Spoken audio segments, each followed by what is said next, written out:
All right, and here is Wukong versus Saitama. Animation progress. Working on special effects and the background and crazy stuff. Here's Saitama with some explosions.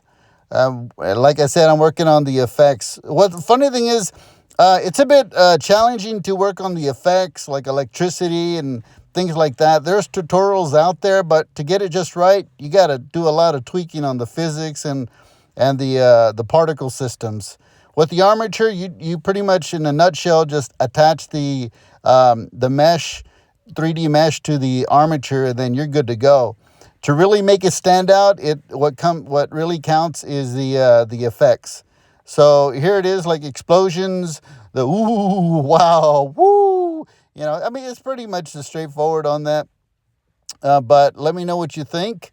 Here's a more of the camera pulling out from the scene when Wukong and Saitama battle it out to find out who's the best. We Guys, got I got more. more.